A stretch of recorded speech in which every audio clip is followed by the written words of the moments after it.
വിശദീകരിച്ചു കൊടുത്തു. വയുസക്കീഹിം അവരെ സംസ്കരിക്കുകയും ചെയ്തു. വയുഅല്ലിമുഹുൽ കിതാബ വൽ ഹിക്മ ഖുർആനും സുന്നത്തും ആ ജനതക്ക് റസൂലുള്ളാഹി സ്വല്ലല്ലാഹു അലൈഹി വസല്ലമ പഠിപ്പിച്ചു കൊടുത്തു.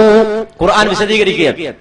അപ്പോൾ ഖുർആൻ ആദ്യമായി കേട്ടവർ എഴുത്തും വായനയും അറിയാത്തവരായിരുന്നു, നിരക്ഷരരായിരുന്നു, സാധാരണക്കാരിൽ സാധാരണക്കാരായിരുന്നു, ഒട്ടക സംസ്കാരത്തിന്റെ ഉടമകളായിരുന്നു, ജാഹിലിയ്യത്തിന്റെ വാഗ്ദാക്കളായിരുന്നു, ഡാർഗേജിൽ ജീവിച്ചവരായിരുന്നു, പെൺകുട്ടികളെ കുഴിച്ചുമൂടിയവരായിരുന്നു, സംസ്കാരത്തിന്റെ തനിമ എന്തെന്നറിയാത്ത, സംസ്കാരത്തിന്റെ മേന്മ എന്തെന്നറിയാത്ത, ജീവിതം എന്തിനാണ് എന്ന് മനസ്സിലാക്കാത്ത ഒരു സമുദായം, തികച്ചും നിരക്ഷരരായ ഒരു സമുദായം.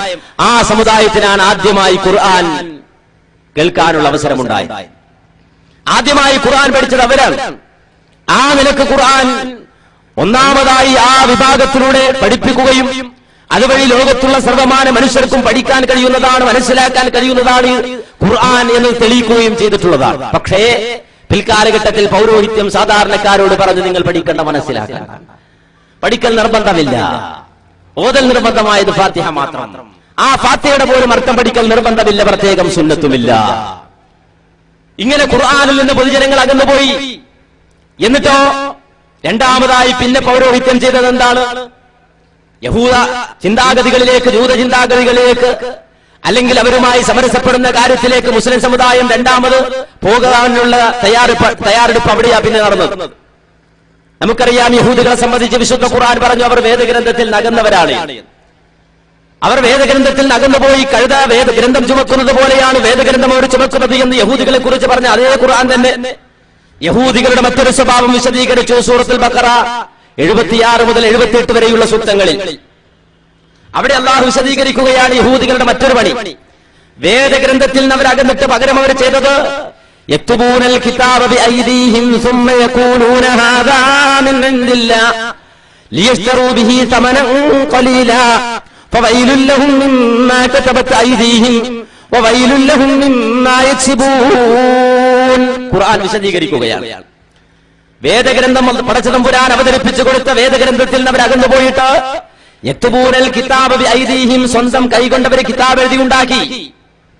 സ്വന്തം കൈകൊണ്ടവര് കിതാബ് എഴുതി ഉണ്ടാക്കിയിട്ട് പറഞ്ഞു ഹാദാ മിൻ ഇൻദില്ലാഹ്, ഇത് അല്ലാഹുവിങ്കൽ നിന്ന് അവതരിപ്പിക്കപ്പെട്ട കിതാബാണ്, പടച്ചവനിൽ നിന്ന് അവതരിപ്പിക്കപ്പെട്ട കിതാബാണ്, പുണ്യമുള്ള പോരിശയുള്ള കിതാബാണ് എന്നവർ വാദിക്കുകയും ചെയ്തു. എന്തിനാണ് അവർ ഈ പണി ചെയ്തത്? ലിയസ്തറൂ ബിഹി സമനൻ ഖലീലാ, തുച്ഛമായ ഭൗതിക ലാഭങ്ങൾക്ക് വേണ്ടിയാണ് അവർ ഇപ്രകാരം പ്രവർത്തിച്ചത്. ഖുർആൻ വിശദീകരിക്കുകയാണ്. തുച്ഛമായ ലാഭങ്ങൾക്ക്, ഭൗതിക നേട്ടങ്ങൾക്ക് വേണ്ടി സ്വന്തം കൈകൊണ്ട് കിതാബ് എഴുതി ഉണ്ടാക്കിയിട്ട് പറഞ്ഞു ഇത് പോരിശയുള്ള കിതാബാണ്, അള്ളാന്റെ കിതാബാണ്. അള്ളാഹ് അവതരിപ്പിച്ചു കൊടുത്ത കിതാബാകട്ടെ അതൊരു പഠിച്ചില്ല, മനസ്സിലാക്കിയില്ല. അതിൽ നിന്ന് അകന്ന് ജീവിക്കുകയും കഴുത ഗ്രന്ഥം ചുമക്കുന്നത് പോലെ ആ വേദഗ്രന്ഥം ചുമന്നുകൊണ്ട് നടക്കുകയും ചെയ്തു.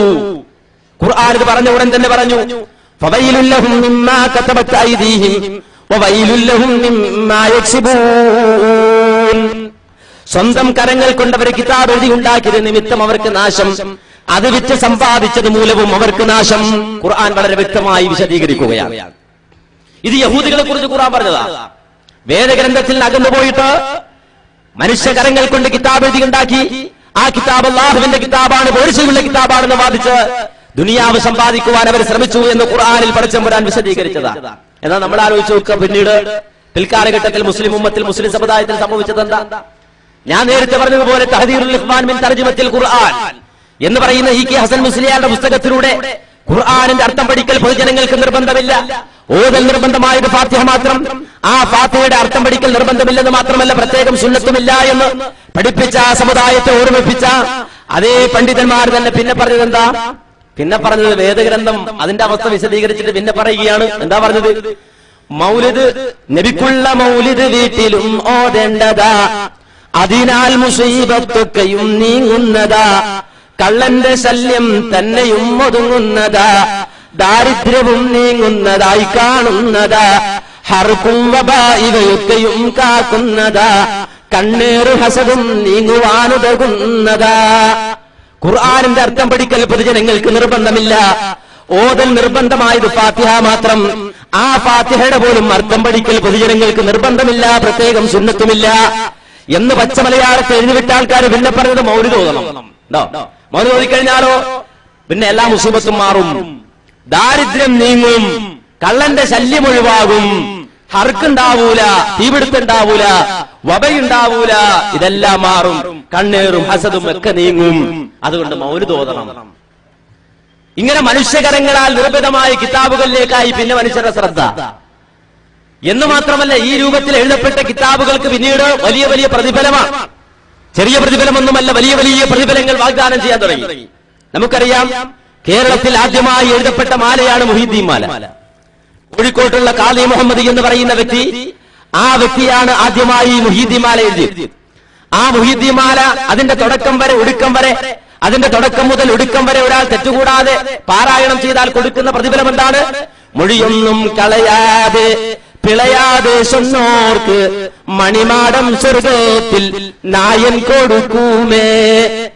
ഈ കോഴിക്കോട്ടുള്ള ഖാദി മുഹമ്മദ് എന്ന് പറയുന്ന ആളാൽ എഴുതപ്പെട്ട ഈ കിതാബിന്റെ തുടക്കം മുതൽ, ഈ മാലയുടെ തുടക്കം മുതൽ ഒടുക്കം വരെ തെറ്റുകൂടാതെ പിഴവ് കൂടാതെ ആരെങ്കിലും പാരായണം ചെയ്താൽ സ്വർഗത്തിൽ അവന് പാലസ് തന്നെ കൊണ്ട് കൊടുക്കുമെന്നാണ് പറഞ്ഞത്. സ്വർഗത്തിൽ ഒരു ചമ്മട്ടി വെക്കാനുള്ള സ്ഥലം കിട്ടിയാൽ ഖൈറുൽ ലക മിനദ് ദുനിയാ വമാ ഫീഹാ, ഈ ദുനിയാവും അതിനുള്ളതിനേക്കാളെല്ലാം ഉപരി അതാണ്, ഏറ്റവും ഉത്തമമായത് അതാണ് എന്ന് റസൂലുള്ളാഹി സല്ലല്ലാഹു അലൈഹി വസല്ലം പഠിപ്പിച്ചിട്ടുണ്ട്.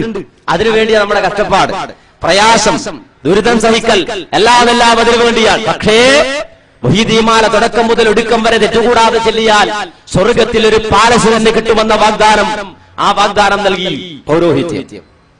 സാധാരണക്കാരത് സ്വീകരിച്ചു, അതിനെ പുൽകി, അത് പ്രവാചക സ്നേഹമാണെന്ന് തെറ്റിദ്ധരിച്ചു, അല്ലെങ്കിൽ തെറ്റിദ്ധരിപ്പിച്ചു. ഇത്യാദിയുള്ള പ്രവർത്തനങ്ങളാണ് പ്രവാചകനോടുള്ള സ്നേഹം അതുകൊണ്ട് ഉദ്ദേശിക്കപ്പെടുന്നത്. ഹുബ്ബുർ റസൂൽ എന്നതുകൊണ്ട് അതാണ് ഉദ്ദേശിക്കപ്പെടുന്നത്. വർഷത്തിൽ ഒരു കോൺഫറൻസ് നടത്തുക, എന്നിട്ട് അവിടെ കൂടിയ ആളുകൾ വല്ല നിലക്ക് അല്ലെങ്കിൽ ഏതെങ്കിലും നിലക്കുള്ള പാട്ടുകൾ പാടുക, അതുപോലെ തന്നെ കേവലം കുറെ കോപ്രായങ്ങൾ കാണിച്ചു കൂട്ടുക, ഈ നിലക്ക് കുറെ പ്രവർത്തനങ്ങൾ, അതാണ് ഹുബ്ബുർ റസൂൽ എന്ന് തെറ്റിദ്ധരിക്കുന്ന അവസ്ഥയിലേക്ക് ആധുനിക മുസ്ലിം സമൂഹം മാറിപ്പോയി. അതുകൊണ്ടാണ് എന്താണ് ഹുബ്ബുർ റസൂൽ, എന്താണ് പ്രവാചകനോടുള്ള സ്നേഹം എന്ന് വിശദീകരിക്കുവാനാണ് ഇത്തരത്തിലുള്ള പരിപാടി സംഘടിപ്പിച്ചത്. ഇൻഷാ അല്ലാഹ് ഈ പരിപാടി അവസാനിക്കുമ്പോൾ അത് വളരെ വ്യക്തമായി ബോധ്യപ്പെട്ടിരിക്കും. അള്ളാഹു അനുഗ്രഹിക്കുമാറാകട്ടെ. ഇവിടെ നാം മനസ്സിലാക്കേണ്ട പരമപ്രധാനമായ ഒരു കാര്യമുണ്ട്. പിൽക്കാലഘട്ടങ്ങളിൽ തെറ്റിദ്ധരിച്ച ഒന്നാണല്ലോ ഹുബ്ബുർ റസൂൽ, പ്രവാചകനോടുള്ള സ്നേഹം എന്ന് പറഞ്ഞാൽ അത് റബീഉൽ അവ്വൽ 12 ആഘോഷിക്കുന്നതാണ്. അതുപോലെ തന്നെ മൗലിദ് ആഘോഷിക്കുന്നതാണ്. ആ മൗലിദ് ആഘോഷങ്ങളും അതുപോലെ തന്നെ ഇത്തരത്തിലുള്ള റബീഉൽ അവ്വലുമായി ബന്ധപ്പെട്ടുള്ള പ്രവർത്തനങ്ങളുമൊക്കെ പ്രവാചകനോടുള്ള സ്നേഹമാണ് എന്നൊരു വാദമുണ്ടായി. സത്യത്തിൽ ഇവിടെ നാം മനസ്സിലാക്കേണ്ട ഒരു കാര്യം, മൗലിദ് ആഘോഷം നടത്തുന്നവരും മൗലിദ് ഹുബ്ബുർ റസൂലിന്റെ ഭാഗമാണെന്ന് വാദിക്കുന്നവരും, അതൊക്കെയാണ് പ്രവാചക സ്നേഹമെന്ന് പറയുന്നവരും, അതിനെ എതിർക്കുന്നവർ പ്രവാചക വിരോധികളാണെന്ന് വാദിക്കുന്നവരുമൊക്കെ അംഗീകരിക്കുന്ന ഒരു കാര്യമാണ്. എന്താണെന്നറിയുമോ? ഈ മൗലിദ് കഴിക്കുന്ന സമ്പ്രദായം മുമ്പ് പതിവില്ല.